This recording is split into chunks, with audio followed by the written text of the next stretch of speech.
Et oui, are you ready for the good time? Êtes-vous prêt pour le bon temps? On l'attend effectivement. En tout cas, bonjour, bienvenue chez les Tontons Crypto. Installez-vous confortablement. On a encore pas mal de news à vous présenter aujourd'hui. Mais avant toute chose, n'oubliez pas un petit like, un petit commentaire et surtout, arrêtez-vous 2 secondes et lâchez un abonnement. Nous, ça nous aide à être mieux référencés et vous ne raterez rien. C'est du gagnant-gagnant. Aidez-nous, on vous aide. Et d'ailleurs, si vous voulez des analyses plus fréquentes, si vous voulez participer au Club des Tontons avec du trading, on est à 59 jours sans SL. C'est le record du club et c'est mon record personnel sur mes plus de 10-12 années de trading. On est hyper ravis. Donc, vous êtes les bienvenus. Vous avez le lien dans la bio et en description. Bon, mais tout de suite, on attaque les news. Allez, c'est parti. Sur les news, pas grand chose de massif, si ce n'est encore et encore des news qu'on adore. PayPal qui va pouvoir recevoir des paiements en crypto via son MetaMask, via Revolut, via ce que vous voulez. Ça, c'est quand même assez bullish. Ça fait partie des news qui montrent qu'on attire de plus en plus le retail pour entrer dans cette fameuse phase parabolique, pour entrer dans la cupidité et nous leur vendre nos bagues. Hein. C'est pas plus ni moins que cette phase-là qu'on attend.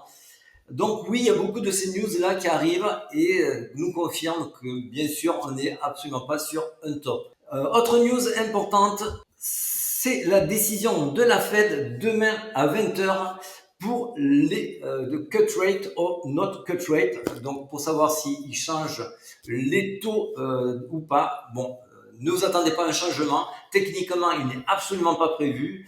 Si on regarde ici, on a 96, presque 97% des investisseurs qui ont misé sur non-changement. Donc ne vous y attendez pas, sauf s'il sort de son chapeau magique quelque chose d'inattendu. Mais ce n'est pas prévu au programme. En revanche, ce qui est plus intéressant, c'est ce qu'il va raconter une demi-heure plus tard à 20h30. J'ai tendance à croire qu'il peut avoir un discours plutôt positif. Il est vraiment acculé en ce moment. On le menace de procès, on le menace de le virer. Il a une pression pas possible autour de lui.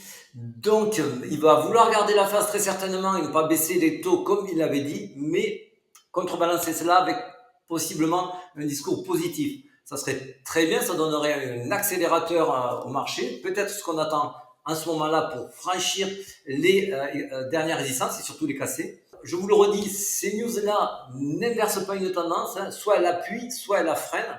Si en revanche c'est négatif, on aura effectivement une mauvaise réaction du marché, mais elle sera avalée assez rapidement dans les jours qui suivent, puisque je vous le redis, une news n'inverse pas une tendance, soit elle la freine si elle est contraire à la tendance, soit elle accélère si elle est dans le sens de la tendance. Si on s'intéresse vite fait aux altcoins, on voit que la dominance baisse. Alors je vous le dis rapidement pour les nouveaux, la dominance du Bitcoin, c'est un pourcentage. Plus ce pourcentage est élevé, plus le Bitcoin draine les liquidités pour lui et du coup moins pour les altcoins. Et quand on voit cette dominance qui baisse, donc vous l'avez compris, ça veut dire qu'il y a beaucoup plus de capitaux qui arrivent dans les altcoins et ça fait pumper nos bagues de altcoins. Donc ça c'est ce qu'on attend, vous voyez, donc plus ça baisse, plus on est content, contrairement au cours du Bitcoin. Et je le redis, c'est pas parce que la dominance baisse du Bitcoin que le Bitcoin baisse aussi. Ça n'a rien à voir. Et donc, ce genre de graphique, croyez-moi, on préfère l'avoir sur de la dominance que sur notre propre wallet d'altcoin. Parlant d'altcoin, on a la résolution de notre fameux Total 3. On avait fait ça en avril de cette année. On avait senti ce breakout du falling wedge et une résolution au nord. On l'a eu. Ça va pas s'arrêter là, selon moi, respiration ou pas, mais on va continuer pour casser ce plus haut ici. Pour moi, c'est le plan dans les semaines à venir. Si on regarde vite fait aussi l'altcoin season en year, là on est à 29, on a eu un super rebond. On est en train de vouloir venir casser des W. Je le redis quand on sera sur les 50 ici. Il faudra avoir fini ces bagues d'alt, car à ce moment-là, ça sera peut-être un peu tard pour se réveiller sur les altcoins. Voilà, ça c'est ce que je pense, mais à chacun de manager son risque. Allez, je vous invite sur la seconde partie, on va parler de Bitcoin et de TH. Alors là, c'est simple, le Fear and Greed Index est à 73, on est aux portes de la TH, c'est très bien, on n'est pas en surchauffe. Mais même si on était en extreme grid, on est sur une période, la phase E, où la surchauffe est acceptée puisque les acheteurs sont en force, ils ont la main, et tant qu'ils ont la main, on peut garder l'extreme grid longtemps.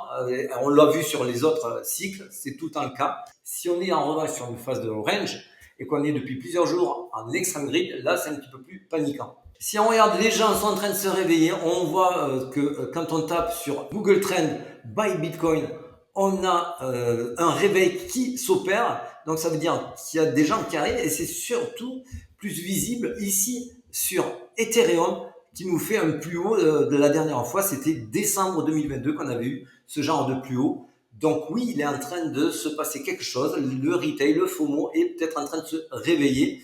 C'est ce qu'on espère. On va s'intéresser aussi vite fait, ça, ce graphique, ceux qui me suivent depuis longtemps, vous le connaissez, je le redis, c'est la réserve des bitcoins sur la totalité des exchanges. Elle ne fait que baisser. Donc cela veut dire qu'il n'y a pas de désintéressement sur le bitcoin, et encore moins aujourd'hui. La preuve, c'est que si les gens n'avaient plus du tout envie d'acheter du bitcoin, ils les vendraient sur leurs exchanges et ils y resteraient. Quand on a eu le dip hier, ou avant-hier, on a eu des bitcoins qui ont été déposés et ils ont été rachetés, voire moins, hein, puisqu'on est reparti avec moins de bitcoins qu'on avait commencé avant ce dip-là. Donc oui, il y a encore une pression acheteuse importante sur le marché. Là, vite fait, on va aller sur du on-chain, Glassnode. Si vous ne les suivez pas, je vous conseille de les suivre. Pour moi, ils sont assez métronomiques. Et là, ils nous racontent quelque chose de très intéressant, que les 117 000 sont en train de devenir un support assez sérieux, que les institutionnels sont de plus en plus intéressés pour acheter à ce niveau-là. Et l'autre chose qu'ils disent sur un poste juste un petit peu plus haut, on voit qu'ils repositionnent leur ordre d'achat plus haut, pensant de plus en plus que le Bitcoin aura des difficultés à aller dans ces zones en dessous des 117 000. C'est très bien, on aimerait vraiment qu'il soit validé. Rappelez-vous, nous, le 116 000, 117 000, on vous l'a vendu depuis longtemps comme un bottom saisonnier. Pour l'instant, Glassnode est d'accord avec nous, c'est très bien.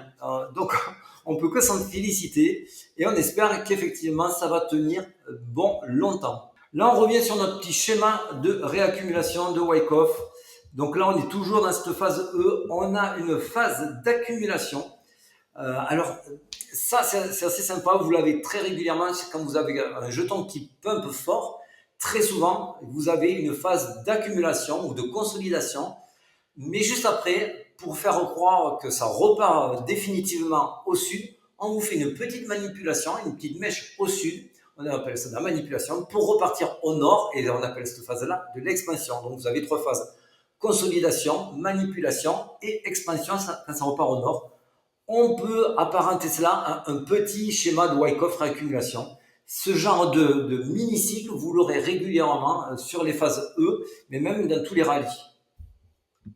La phase E, bien sûr, elle se terminera, vous voyez la phase E, c'est ici, donc ce schéma monte là, donc le schéma monte ici, et il va se finir avec le début de la distribution, la phase A qui arrivera ici. Elles se confondent souvent les deux, la phase A arrivera ici, donc la phase E laissera place à la phase A, le pump continuera pour ensuite rentrer dans la phase de distribution.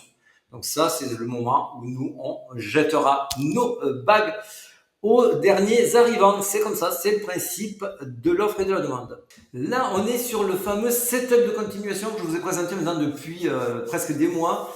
On est très heureux, il tient, c'est parfait. On a un objectif là aussi au-delà des 130 000. Écoutez, grand bien nous fasse.